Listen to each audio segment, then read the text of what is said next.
This is a sort of rare 1963.5 Galaxie 500. It's a fastback, and we're going to take it for a drive. This is a beautiful original Z-code car. I'm going to put my seatbelt on. This thing's got seatbelts, 5 sets of seatbelts on it. All 5 seats have got seatbelts on it. Cool thing about the Galaxie was they, in 63.5, they actually put the key on the driver's side.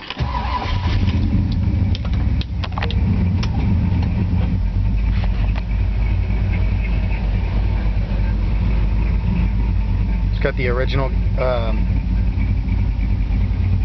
dashboard. It's fantastic shape. I love the fact that it retains its original radio. Like I said, this is a Z-code car, and this is the original block, 390. It does have upgraded heads, intake, but I actually have the original matching numbers, heads, and intake that will go with this vehicle. We'll put them in the trunk and let it go with this vehicle, but it's got a Edelbrock Performer aluminum heads, Edelbrock intake, Performer intake. It's got a Holley double pumple carb, and the engine was built. I don't know if you can hear this cam. We'll get out here and take it for a spin.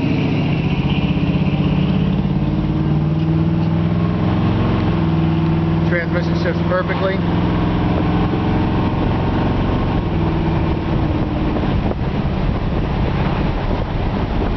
This thing's got a cruising gear in it. It must have a tall gear because it just cruises very nicely. It's not running the gears out. I'm not positive what it's got. I know it's got a Ford 9-inch rear end, C6 transmission.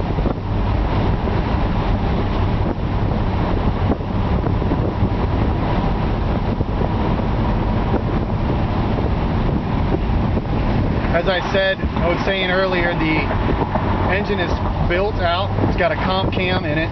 It's got a competition or a comp roller rockers. I took a close-up picture of that in the still pictures. MSD ignition, billet, distributor. Got a nice long list of upgrades. I'll show a picture of me driving it with one finger. That's kind of it drives perfectly straight down the road. It's got power brakes, power steering, and it really drives super easy. This is a gentleman's car, no doubt. It's got a beautiful paint job on it. It seems to me to be pretty much almost flawless. It's a driver, so I'm sure there's a couple of little things here and there. But this is a car that's ready to take to the drive-in, local shows. I'm still driving with one finger. Kind of wasn't thinking about it.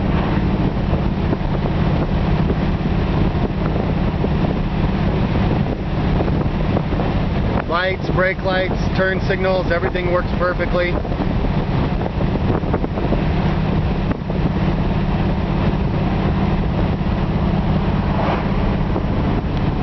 Now the original radio's there, but it's not working.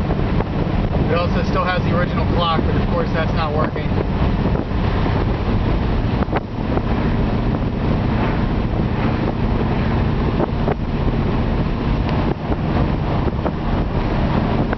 Now in 1963, Ford switched to the body styles on their fastback. 1963.5, halfway through the year, because they were really getting beat at NASCAR. The Chevys and the Mopars were taking over the Fords, and Ford made a quick scoop in the middle of the year to change the body style, really for NASCAR, and that's what they built this car for. So it's really kind of a cool history behind this, making this a rare car because it's a half-year model. They did not make a lot of them. This is the most desirable year model of this 63.5 or 64 body style because it's a half-year. It's got the same exact body as a 64, but it's got the rare chrome package on it. The trim is a little bit different on the exterior. The mirror is out on the fender, and it's got a power switch down here. You can see it. I'm not sure. I want to keep my eyes on the road while I'm driving. This is also a 500 XL, so this was the loaded edition, extra luxurious. That means it has bucket seats in the front with a center console shift. The Z code is an original 394 barrel. Power steering, power brakes. This was the loaded gentleman's car of its time. The only thing that this specific vehicle doesn't have is air conditioning, which was not a factory option, but air conditioning was actually a dealer option.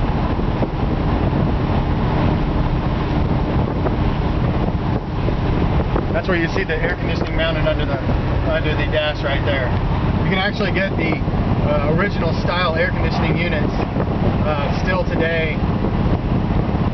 And to me, that looks the best. I've had a few of these XLs with air conditioning in them, and got them working again, and they blow cold. In fact, the one I had a black one about 6 months ago. It blew so cold it froze my kneecaps, and it definitely cooled off the entire cab or interior of the vehicle. I love the fact that these 64s, 63.5, these fastbacks had no post. When you roll the windows down, you get a real full feeling of just the windows being wide open. I'm going to pull over here in the parking lot. Hope we don't get disturbed too much.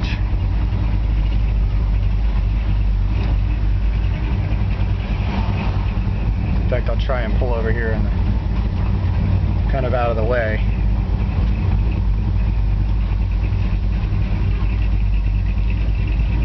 You can really hear the cam in this thing.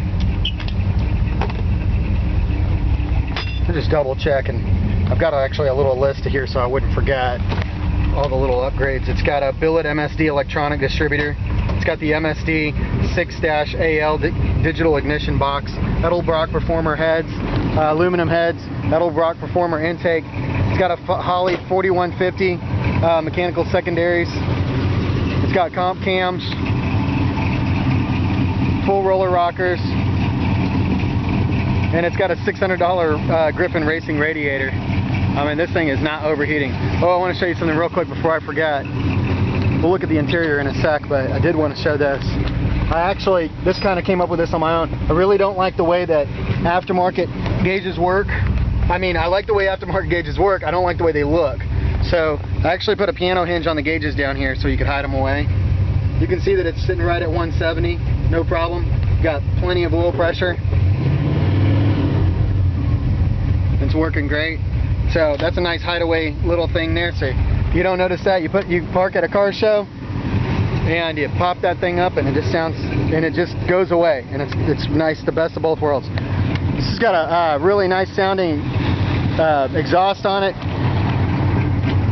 Here's your idle sound.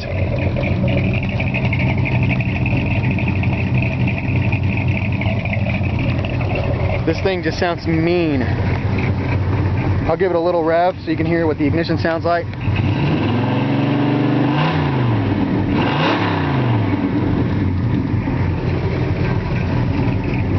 One of the cool things about the 63.5 is they actually put the hood latch right here in the center. You pop that up, and the crown on the front is the hood latch.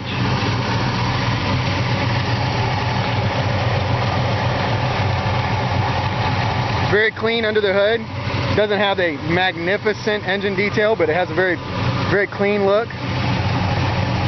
It does have brand new chrome valve covers and air cleaner, power brakes, power steering,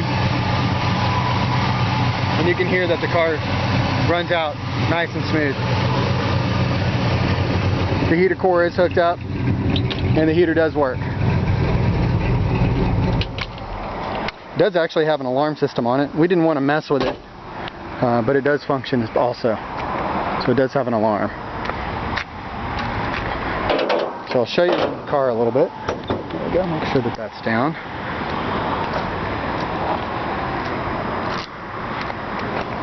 And this is a beautiful car. One of the things that is notorious about these 64s is once you close the hood back up, those hinges, when you've readjusted them a few times, they They always pop up in the back a little bit, and then you just go back there and touch them and they go right down.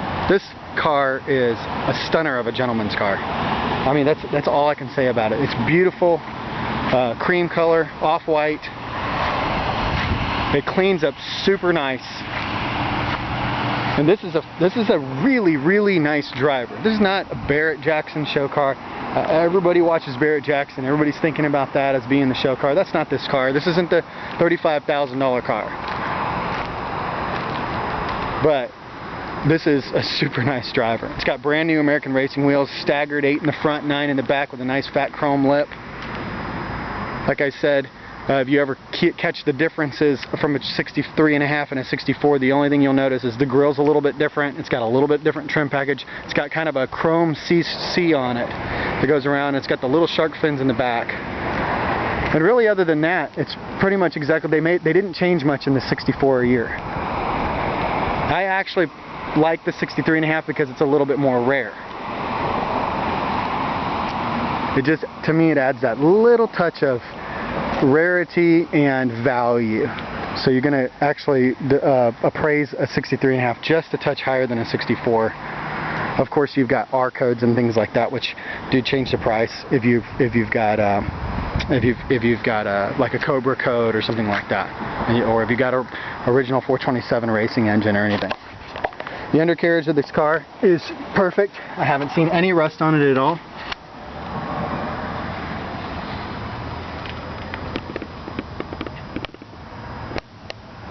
In fact, the owner of this vehicle for the past 10 years or so is an old man, and the reason it's up for sale is he's gotten old enough where he doesn't want to drive it anymore.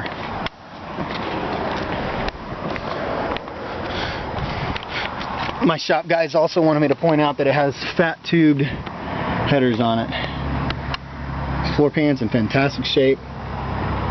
Frame rails. These are the original floor pans and frame rails in great shape. Okay, I did notice one little spot there. I did not notice that before. It does have that little spot of rust right there.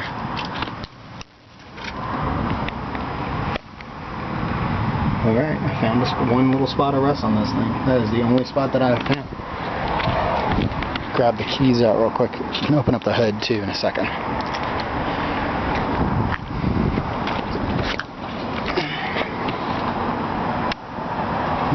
Nice, clean. Like I said, Ford 9-inch rear end. You got true dual exhaust. Sounds unbelievable. Beautiful, clean floor pans. And I'll be honest with you, that's the first time I'd seen that little rust spot there. I wanted to make sure I always disclose anything like that. But I'm actually shocked because I've looked under this car quite a few times. We've always been impressed at how clean the floor pans and frame rails were. Floor pans.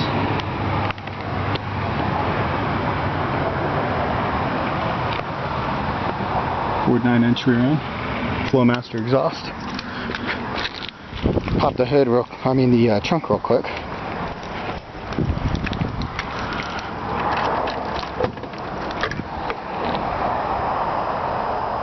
Trunk stands open like it's supposed to on its own. Just a nice, clean, standard trunk. The only thing special about this is you probably put 3 full-size beer and fishing coolers back here, or a hot tub. Probably custom install a hot tub back here if you want. You can see that the paint looks very nice. Everything's jammed out nicely. The trunk is painted nicely. This is not a perfect car, but it's a very beautiful one. Body line and lines are very straight.